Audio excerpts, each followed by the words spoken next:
Imagine por um momento que você atravessa não uma rua moderna, mas uma planície congelada, com o vento cortando como uma lâmina. O céu é pesado, há um cheiro metálico de ferro antigo no ar, misturado à fumaça de fogueiras e ao aroma forte de carne seca. No horizonte, formas enormes recortam-se contra a neblina. Um mamute se ergue, sacudindo a tromba. Ao lado, ossos branqueados apontam como estacas de um passado recente. Atrás de um afloramento rochoso, duas figuras humanas observam a cena. Não duas populações imaginárias, mas dois modos de ser humano que, naquela época, ainda caminhavam pela mesma terra. O que aconteceu quando esses mundos se encontraram, por volta de 50 mil anos atrás? Essa pergunta não tem uma única resposta. Ela pede imaginação, para sentir o frio, a fome, a tensão de uma noite longa. E pede evidências, dos genomas que carregamos até dos vestígios deixados em terra e pedra. Ao longo das próximas páginas, vamos caminhar entre as reconstruções plausíveis e o que o método científico nos permite afirmar com alguma segurança. Vamos tentar entender como dois jeitos de viver humano, moldados por ambientes semelhantes, mas por histórias distintas, colidiram, trocaram e, por fim, se transformaram. O mundo que eles dividiam era uma tapeçaria de ecótonos, zonas de encontro entre florestas e estepes, entre bordas de geleiras e vales férteis. Essas zonas eram ricas em recursos, porque concentravam plantas, presas e rotas de migração de grandes animais. Há algo de fundamentalmente dramático nessas bordas. São lugares de abundância e de risco. Um vale lamacento podia acumular matança fácil, mas também era onde predadores e caçadores se agrupavam. Entre 60 e 40 mil anos atrás, as flutuações climáticas ainda governavam a paisagem. Períodos de ar mais frio empurravam os limites das geleiras para sul, janelas mais amenas abriam corredores de expansão. Isso significa que encontros entre populações humanas distintas não eram eventos raros e isolados, eram consequências previsíveis de movimentos por terra em busca de alimento, abrigo e matérias-primas. Por que isso importa? Porque o cenário natural cria uma lógica de contato. Onde os recursos ficam concentrados, as chances de encontrar o vizinho aumentam. E nem sempre vizinho era um indivíduo com os mesmos costumes, as mesmas ferramentas ou o mesmo jeito de ler o mundo. Dois grupos humanos podiam ter trajetórias evolutivas e culturais e ainda assim, naquele dia, disputar o mesmo pedaço de carne de mamute. Se essa viagem ao passado está despertando sua curiosidade, fica comigo. Inscreva-se e deixe nos comentários qual desses encontros você imagina mais provável: conflito, troca ou algo mais íntimo. Agora vamos olhar mais de perto quem eram essas pessoas que se observaram por trás do rochedo. Os neandertais eram moradores antigos das regiões da Europa e de partes da Ásia Ocidental. Fisicamente, eles carregavam traços que os tornavam bem adaptados a climas frios. Um tronco robusto que ajudava a conservar calor, membros relativamente curtos e estruturas faciais fortes, com arcos superciliares marcantes. Mas reduzir os neandertais à mera engenharia térmica é perder a complexidade do que sabemos sobre suas vidas. Sinais arqueológicos mostram habitações localizadas em cavernas e abrigo rochosos, estruturas feitas de pedra e madeira e lareiras repetidas que atestam o uso regular do fogo para cozinhar e para socializar. Havia um repertório de ferramentas eficiente, muitas vezes classificado tecnicamente como indústria mousteriana, voltado para cortar, raspar e abrir carcaças. Essas ferramentas não são primitivas no sentido de incompetência. Ao contrário, refletem soluções adaptadas a ecossistemas locais. Em sítios neandertais, encontramos, por exemplo, ossos com marcas de corte, restos de alimentos variados, incluindo carne de grandes herbívoros, e sinais de planejamento do uso do espaço dentro dos abrigos. Em algumas sepulturas possíveis, ou em locais com pigmentos e objetos que podem indicar comportamentos simbólicos, os arqueólogos veem indícios, ainda que debatidos, de práticas sociais complexas: cuidado com os doentes, manipulação de corantes, uso de ornamentos. Tudo isso compõe um quadro de populações resilientes, capazes de explorar nichos exigentes. Os neandertais são frequentemente apresentados com uma espécie de cartão de visita, anatômico e cultural. Mas é importante lembrar que havia diversidade interna. Populações adaptadas a ambientes mais frios e outras a regiões um pouco menos rigorosas. Grupos com variações nas táticas de caça e nas estratégias de ocupação do território. Eles conheciam o terreno e as rotas locais, dominavam a caça de grandes presas e possuíam um repertório de técnicas transmitidas por gerações. Do outro lado, os Homo sapiens que chegavam, vindos de trajetórias evolutivas iniciadas na África e que ao longo de milênios chegaram a compartilhar territórios com os neandertais, traziam consigo outras soluções tecnológicas e sociais. Em muitos lugares, encontramos um conjunto de ferramentas móveis com lâminas finas e micrólitos que podiam ser montados em cabos e hastes. Instrumentos como o atlátl, um lançador que amplifica a força do braço, e estratégias de caça por emboscada em grupos relativamente numerosos começam a aparecer em certas zonas. Mais do que objetos pontuais, havia sinais de mobilidade de longa distância. Materiais exóticos, como conchas ou pedras de longe, aparecem enterrados em sítios onde não existem tais recursos locais, sugerindo redes de troca. Pero, e esse é um ponto essencial, mobilidade e inovação não equivalem automaticamente à superioridade. A vantagem dos Homo sapiens em alguns contextos pode ter sido justamente a flexibilidade cultural. Capacidade de experimentar novas tecnologias, de integrar elementos de outros grupos e de criar símbolos que facilitem redes sociais abrangentes. Em ambientes instáveis, essa plasticidade cultural pode ser decisiva. Mas também podia gerar custos. Movimentos longos expunham grupos a doenças novas, a conflitos desconhecidos, a desafios logísticos. Com esses perfis em mente, é possível imaginar pelo menos 3 tipos de encontros plausíveis, cada um baseado em fragmentos de evidência arqueológica e genética que podem explicar parte do que aconteceu quando esses 2 modos de ser humano trocaram espaço e tempo. O primeiro cenário é o confronto direto. Onde presas eram poucas e carcaças valiosas apareciam, tensões podiam escalar rapidamente. A luta por uma carcaça de mamute, por exemplo, era tanto disputa por alimento quanto risco de destruição do recurso. A arqueologia mostra locais onde marcas de corte e ossos quebrados sugerem intensa exploração de cadáveres, e em campos de caça a defesa territorial poderia ser feroz. Um conflito aberto entre grupos com armas, lanças, porretes, lanças com ponta de pedra, é plausível. Isso não significa que todo encontro terminava em batalha, mas em alguns contextos, competição e hostilidade deviam ocorrer. O segundo cenário envolve troca e cooperação. As redes de movimento de materiais sugerem que grupos distantes mantinham algum tipo de contato, seja direto ou através de cadeias de trocas. Objetos pessoais, contas de concha, colares feitos de dentes ou ossos, atravessam paisagens como sinais de identidade e de aliança. Em ecótonos ricos, havia incentivos para partilhar conhecimento. Onde executar uma técnica de corte mais eficiente, como processar peles ou quais rotas evitar em determinadas estações. A cooperação pode explicar a transmissão de tecnologias entre populações diferentes, e sítios arqueológicos às vezes guardam camadas com conjuntos de artefatos que indicam apropriações técnicas mistas. O terceiro cenário é o mais íntimo: acasalamento e assimilação genética. A evidência genética moderna é clara em um ponto central. Populações fora da África carregam em seus genomas traços de ascendência neandertal. As estimativas mais seguras sugerem que a contribuição genética neandertal em indivíduos de origem eurasiática moderna geralmente varia em pequena escala, com intervalos de ordem de 1% a alguns por cento. Isso aponta para eventos de cruzamento que ocorreram em diversas ocasiões e lugares, não um único episódio isolado. Esses cruzamentos não implicam mistura total, nem substituição imediata.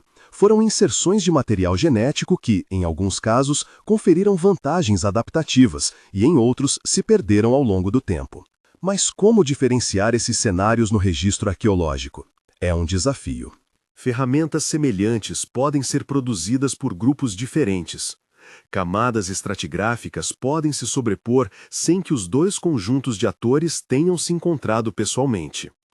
A genética fornece pistas poderosas, mas interpolações sobre comportamentos exigem cautela. Ainda assim, há sítios que apontam para a sobreposição de ocupação, locais onde camadas com artefatos atribuíveis a uma tradição técnica se alternam com outras, ou onde restos de fogueiras, poluentes e faunas mostram padrões mistos. Esses indícios alimentam hipóteses sobre encontros variados. Agora, para entender melhor as dinâmicas humanas nesses momentos, é útil fazer uma encenação, não como se fosse um relato factual, mas como uma reconstrução plausível, baseada em evidências arqueológicas, etnográficas comparativas e no que os genomas antigos nos contam. A seguir, apresenta uma encenação plausível, baseada em evidências de sítios com carcaças e em padrões de uso de abrigo observados em regiões de ecótono. É noite e uma mancha de lua cheia ilumina a planície. Um bando de Homo sapiens se desloca em silêncio, guiado por rastros de sangue e pelo farfalhar de peles ao vento.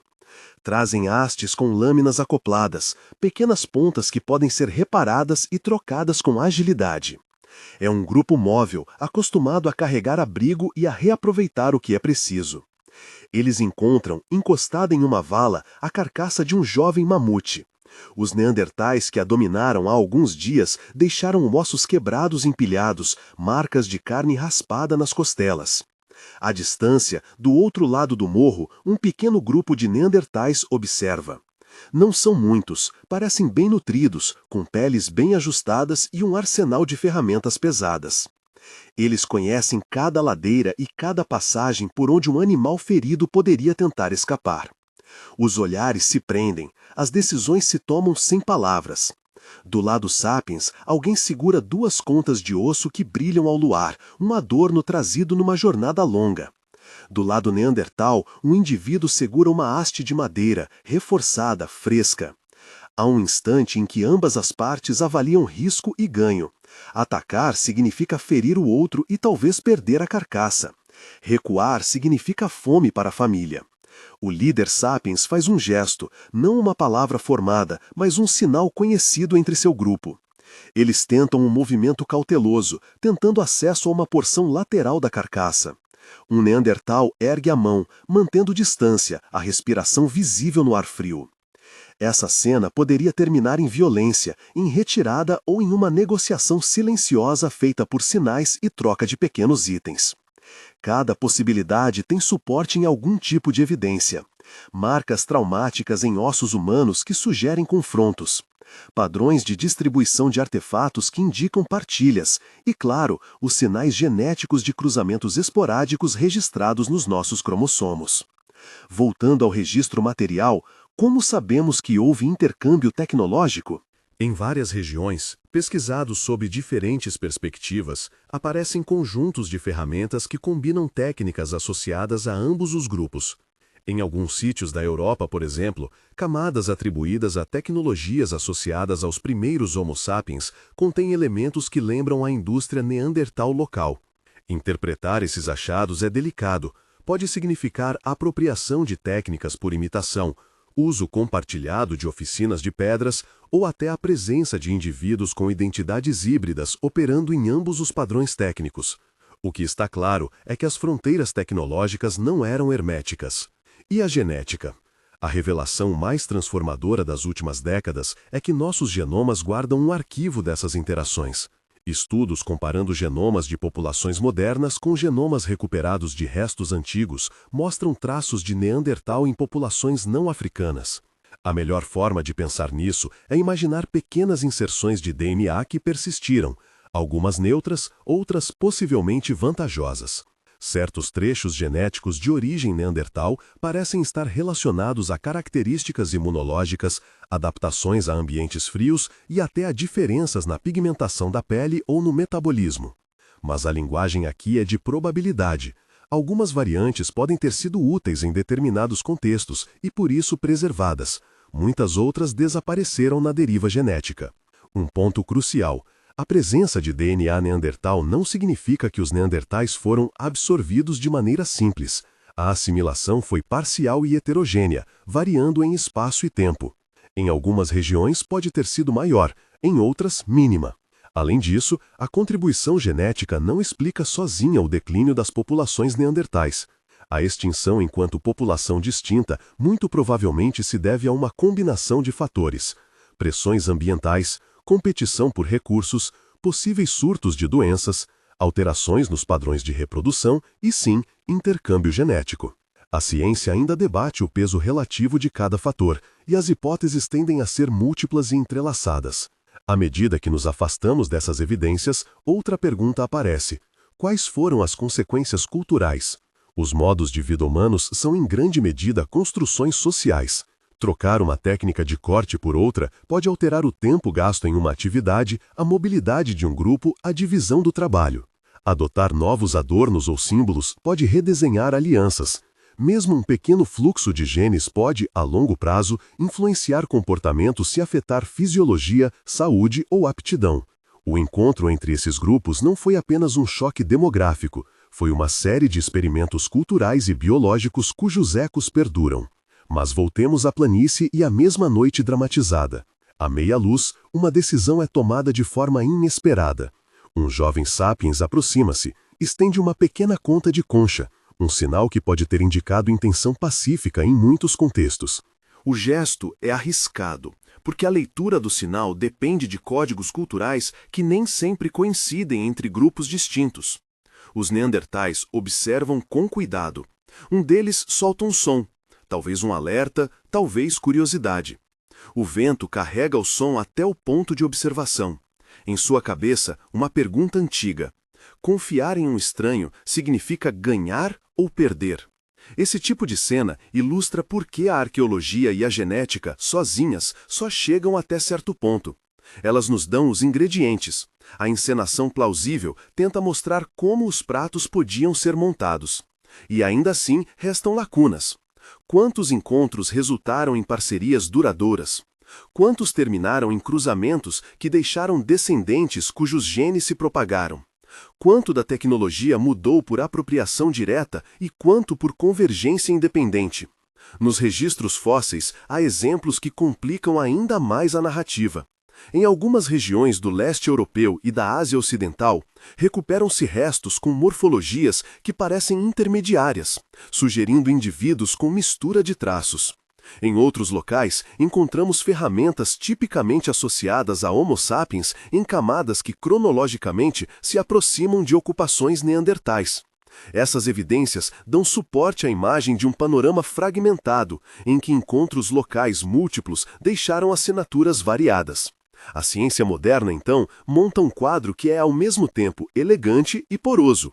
Elegantemente capaz de detectar assinaturas genéticas milenares, mas poroso quando se trata de ligar essas assinaturas a eventos sociais concretos. Nesse espaço entre o que se pode provar e o que se pode plausivelmente reconstruir, nasce a riqueza interpretativa e também a necessidade de cautela. Enquanto isso, naqueles anos de frio e fogo, a demografia jogava seu papel. Grupos com alta mobilidade podiam repovoar áreas vazias rapidamente. Populações mais localizadas podiam sofrer declínios acentuados diante de choques ambientais. Epidemias, mudanças rápidas de vegetação e migrações de presas podiam transformar o equilíbrio em poucas gerações. A sobreposição temporal e geográfica entre neandertais e sapiens foi, portanto, um caldeirão de possibilidades. Competição, troca, cruzamento e, eventualmente, a extinção da linhagem neandertal como entidade distinta, mas não sem antes deixar marcas profundas. Quando olhamos para hoje, podemos ver o legado dessa mistura em nossos corpos e, talvez, em certas práticas históricas. Mas essa visão também exige humildade. Muitos detalhes permanecem desconhecidos, e novas descobertas podem reorganizar a narrativa. Por ora, o que se sustenta com maior firmeza é que o encontro não foi um único tipo de evento. Foi uma série de interações complexas, localmente variadas, que deixaram pegadas no DNA e no material. E então, voltamos àquela planície, onde os dois grupos hesitam sob a lua. A troca de um pequeno objeto poderia ser o prelúdio de um acordo que mudaria padrões de cooperação. Um avanço impensado poderia provocar represálias. Um encontro furtivo poderia resultar em nascimentos que, décadas depois, carregariam genes de ambas as tradições. Naquela noite, nenhum dos presentes sabia que suas escolhas ecoariam durante tensões demográficas e mudanças climáticas que se desenrolariam em milênios. Eles viviam no presente, medindo risco e recompensa com recursos limitados. À medida que a situação na carcaça se adensa, um som surdo corta a noite, passos pesados ao longe, talvez outro bando, talvez um predador. O grupo que segurava a concha dá um passo para trás. Os neandertais, numa fração de segundo, trocam olhares rápidos. A decisão agora se torna ainda mais complexa. Manter a tentativa de contato sob risco de atrair mais interessados ou recuar para preservar vida. A fumaça das fogueiras se mistura ao hálito visível de cada corpo humano. As possibilidades convergem como correntes que se encontram num rio. As possibilidades convergem como correntes que se encontram num rio. O barulho distante cresce, a tensão se estica como uma pele esticada sobre um tambor. E então, algo que está em todas as noites de caça, em todos os encontros humanos. Decisão. Recusar ou arriscar. Nos instantes que se seguem, vamos explorar as ramificações dessa escolha, não como vitória simples de um lado sobre o outro, mas como um nó de consequências biológicas, tecnológicas e sociais que ainda nos tocam hoje. Encenação plausível. Sob a lua, o jovem sapiens permanece com a conta de concha estendida. O gesto é liso, sem palavras, uma oferta mínima de comunicação. Os neandertais, acostumados a ler pequenos sinais do corpo de seus companheiros, sabem que um movimento assim pode indicar intenção não hostil ou apenas curiosidade. Um silêncio pesado percorre as linas dos que observam. Por trás, os passos que se aproximam se fazem ouvir. Outros povos, talvez predadores, talvez um terceiro grupo, atraído pelo cheiro de carne. Neste instante prático, a lógica do risco muda. Os dois grupos compreendem, sem precisar de dialética complexa, que o perigo maior pode não ser o vizinho, mas o exterior. Uma trégua temporária para dividir comida e avisar de ameaças poderia ser a alternativa mais vantajosa para ambos. Assim, muitas interações humanas se moldam, por cálculo momentâneo, por pragmatismo de sobrevivência. Mas a mesma cena poderia ter outra virada. Em circunstâncias em que um grupo acredita que tem vantagem militar, armamento mais eficaz, número superior, terreno favorável, a agressão poderia ser escolhida para capturar a totalidade da carcaça. Evidências osteológicas mostram traços de violência em alguns restos humanos antigos, e marcas de impacto e fraturas podem atestar choques. Isso aponta para momentos em que a competição resultou em conflitos. Há ainda uma terceira possibilidade que se encaixa em muitos relatos anedóticos do registro arqueológico. Encontros curtos, oportunistas que terminam em fugazes trocas de bens e, em algumas ocasiões, em ligações sexuais que deixaram marca nos genomas de gerações posteriores. O que nos relatos arqueológicos e genéticos parece claro é que nenhum desses caminhos foi universal. Em alguns vales, a sobreposição de materiais sugere que técnicas e objetos circularam entre tradições. Em outros, os vestígios apontam para ocupações alternadas, como se o mesmo sítio tivesse sido palco de episódios sucessivos de uso por grupos distintos, sem contato direto perceptível. Em algumas regiões, camadas contendo elementos tradicionais atribuídos a neandertais coabitam estratigraficamente com materiais associados a sapiens, e arqueólogos debatem se esses contatos representam apropriação cultural, simples contiguidade temporal ou mesmo conjuntos de humanos com identidades híbridas. A leitura dos genomas antigos fornece outra janela. Ao comparar sequências de DNA de neandertais com as de humanos modernos fora da África, cientistas detectaram assinaturas de mistura, pequenas seções do nosso material genético que têm origem neandertal.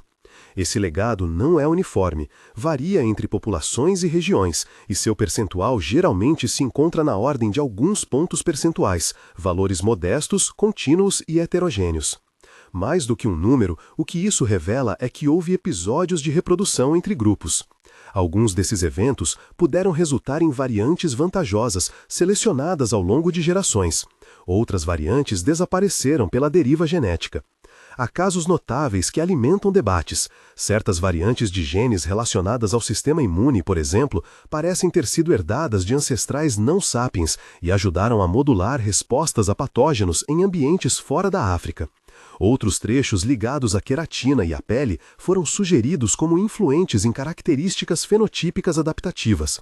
Mas é preciso cuidado. Atribuir causalidade direta entre um gene herdado e uma vantagem específica exige estudos cuidadosos. A ciência hoje prefere enquadrar essas interpretações em termos probabilísticos. Algumas variantes podem ter sido úteis, em vez de afirmações absolutas.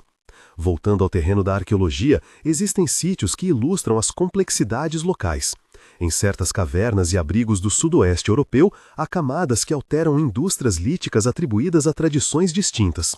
Em alguns casos, objetos pessoais como contas, pigmentos e enterramentos com sinais simbólicos aparecem em contextos atribuíveis a neandertais, sugerindo graus de complexidade social que relativizam estereótipos antigos. Em outras localidades, técnicas de produção de lâminas e micrólitos associadas a sapiens móveis e com amplo repertório técnico aparecem próximas a indícios locais neandertais, o que pode ser interpretado como trocas de conhecimento, imitação ou simplesmente convergência tecnológica diante de desafios parecidos. Por que tudo isso importa? Porque ao considerarmos apenas vitória ou derrota, perdemos a riqueza do processo. A história do encontro é a história de culturas que se testam mutuamente, de genes que entram em novos repertórios, de tecnologias que se difundem quando úteis e de populações que respondem a alterações ambientais. Em algumas regiões, concorrência por recursos pode ter sido o fator dominante. Em outras, a assimilação parcial e a troca cultural pode ter moldado o futuro. Outro elemento decisivo é a demografia. Neandertais parecem ter habitado populações menores e mais fragmentadas em comparação com os grupos sapiens que se expandiam. Populações pequenas são vulneráveis. Um choque demográfico, uma praga, uma severa sequência de invernos ou uma escassez de presas podem reduzir o número de indivíduos de forma dramática. Se a variabilidade genética já era limitada, esses eventos ampliam a probabilidade de declínio irreversível. Em contraste, redes amplas de troca entre grupos de Homo sapiens, com mobilidade que alcançava longas distâncias e conectividade social mais extensa, podem ter permitido recuperação demográfica mais eficiente diante de choques regionais. Mudanças climáticas sazonais e de longo período complicam ainda mais a equação. A paisagem pleistocênica era sujeita a oscilações, períodos frios que empurravam geleiras e alteravam rotas migratórias de grandes herbívoros, intercalados com intervalos mais amenos que abriam corredores de migração. Essas flutuações frequentemente concentravam recursos em pontos específicos, os ecótonos, o que, como vimos, favorecia encontros. Por outro lado, mudanças rápidas podiam tornar um ambiente outrora repleto de alimentos num deserto estéril em poucas gerações, reduzindo a capacidade de sustentação de populações menos móveis. E há a hipótese das doenças. Quando populações previamente separadas entram em contato, a troca de micro-organismos pode causar surtos graves. Vírus, bactérias e parasitas que eram benignos para um grupo podem ser devastadores para outros sem imunidade prévia. Essa dinâmica tem sido levantada como uma possibilidade entre várias para explicar declínios populacionais. Embora as evidências diretas sobre surtos pré-históricos sejam escassas, o princípio epidemiológico é sólido e plausível. Em ambientes onde populações estavam fisicamente próximas e interações sociais se intensificavam, patógenos poderiam ter desempenhado um papel adicional na transformação demográfica. Assim, a extinção dos neandertais como população distinta provavelmente não foi causada por um único mecanismo. A síntese mais convincente que a ciência hoje propõe é a de múltiplos fatores atuando simultaneamente e de maneiras interligadas: pressões ambientais, competição por recursos, menor número e diversidade genética, impacto de doenças e assimilação parcial via cruzamentos. Em diferentes regiões e momentos, um fator podia predominar sobre outro. Em alguns vales, a mistura genética pode ter sido mais significativa. Em outras zonas, o isolamento levou a desaparecimentos locais antes que qualquer reintegração pudesse ocorrer. Voltando mais uma vez à encenação plausível, imaginemos uma sequência de tempo estendida. Na primeira estação, a trégua improvisada se consolida. Duas famílias trocam peles e compartilham partes do mamute. Trocam também informações sobre rotas e abrigos seguros. Numa outra estação, indivíduos de ambos os lados se unem para combater predadores.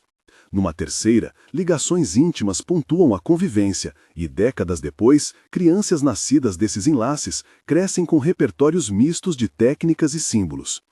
Em outra narrativa possível, um confronto violento em grande escala reduz drasticamente uma das partes. Os sobreviventes se dispersam e desaparecem como bolso isolado. Em muitos casos reais, o que aconteceu provavelmente alternou entre essas narrativas de forma local e fragmentária. As consequências culturais dessas interações também são sutis e profundas. Uma técnica para afiar lâminas pode acelerar o processamento de peles, reduzindo o tempo de trabalho e liberando horas para outras atividades, como a produção de ornamentos, o cuidado de feridos ou a transmissão de conhecimentos. Um símbolo ou ornamento adotado por um grupo pode facilitar alianças com vizinhos e integrar redes de trocas. A assimilação de palavras, gestos de comunicação e sinais de identidade pode abrir pontes entre comunidades. Pequenas inovações, acumuladas ao longo de gerações, remodelam trajetórias de vida. Em suma, cultura é um sistema cumulativo. A introdução de novos elementos aumenta a diversidade de soluções disponíveis para enfrentar desafios ambientais e sociais. E quanto à hereditariedade biológica? O legado genético neandertal não é apenas um marcador histórico. Em certos casos, ele ajudou a moldar respostas adaptativas. Pesquisas sugerem que variantes neandertais associadas a respostas imunológicas podem ter sido selecionadas em populações que saíram da África. Algumas dessas variantes têm relação com sensores imunológicos e com o modo como células detectam agentes infecciosos, oferecendo uma vantagem potencialmente útil em novos ambientes com patógenos desconhecidos. Além disso, traços relacionados à pele e ao cabelo, aspectos que influenciam termorregulação e proteção contra a radiação UV, aparecem em discussões científicas como possíveis áreas afetadas por alelos introduzidos por cruzamentos antigos. Mais uma vez, a linguagem científica é prudente. Fala-se em probabilidades e em correlações, não em certezas absolutas.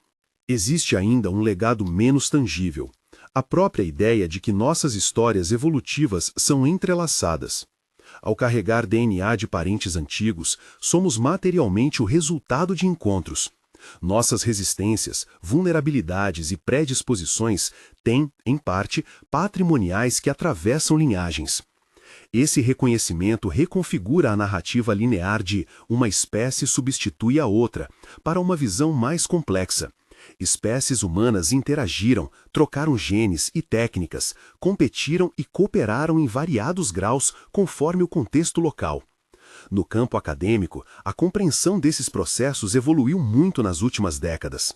Antigos paradigmas de substituição total deram lugar a modelos integradores, que combinam dados arqueológicos, paleoclimáticos e genéticos. Sequenciamento de DNA antigo, datação direta de ossos e análises de isótopos, que revelam mobilidade e dieta, são ferramentas que ajudam a reconstruir esse mosaico. No entanto, cada nova descoberta tem o potencial de reajustar interpretações. Um osso datado de maneira diferente, um genoma antigo publicado, uma nova reconstrução climática. A história é dinâmica. Uma questão constante e produtiva é o debate sobre como ler os sítios mistos. Ferramentas parecidas podem emergir por imitação em contextos de contato ou por soluções convergentes frente a problemas técnicos. Além disso, a preservação nos sítios é desigual e sujeita a processos de formação complexos. Por isso, arqueólogos e geneticistas trabalham frequentemente em diálogo, cruzando dados para evitar inferências excessivas. Quando ambos os campos convergem, por exemplo, um sítio com camadas sobrepostas de tecnologias distintas e evidências genéticas de mistura próxima, a hipótese ganha força. Quando divergem, o resultado é um fascinante campo de incertezas, que exige mais pesquisa. Há também exemplos que desafiam simplificações. Em alguns casos, os chamados elementos culturais, ligados à simbologia e adornos, aparecem em contextos atribuíveis a neandertais. Alguns pesquisadores veem aqui sinais de práticas simbólicas independentes. Outros interpretam como resultado de contato com grupos sapiens. A discussão é rica porque toca em questões fundamentais sobre cognição, linguagem e organização social. o quanto de complexidade social é exclusiva de uma linhagem e o quanto pode emergir independentemente em contextos semelhantes. Ao voltar os olhos para as ramificações de longo prazo, notamos que a assimilação genética e a transmissão de técnicas não garantiram a sobrevivência dos neandertais como grupo autônomo, mas deixaram rastros, o DNA, variantes adaptativas pontuais e possivelmente traços culturais que se incorporaram a repertórios humanos mais amplos. A descontinuidade demográfica culminou com a extinção dos neandertais como população separada. Contudo, a história não se resume em perda. A interação produziu mistura, biológica e cultural, e isso é um traço definidor da nossa própria história. À medida que nos aproximamos do presente nesta narrativa, uma pergunta emergente é: o que podemos aprender com esse encontro remoto? Primeiro, que adaptação não é apenas desenvolvimento de uma única estratégia vencedora, mas uma gama de respostas. Flexibilidade cultural, redes de troca, mobilidade e capacidade de incorporar novidades foram elementos úteis para Homo sapiens em muitos contextos, mas não garantiram imunidade contra tensões ambientais. Segundo, que encontros entre populações diferentes geram resultados complexos, cooperação, conflito, mistura genética, e cada resultado deixa marcas diferentes.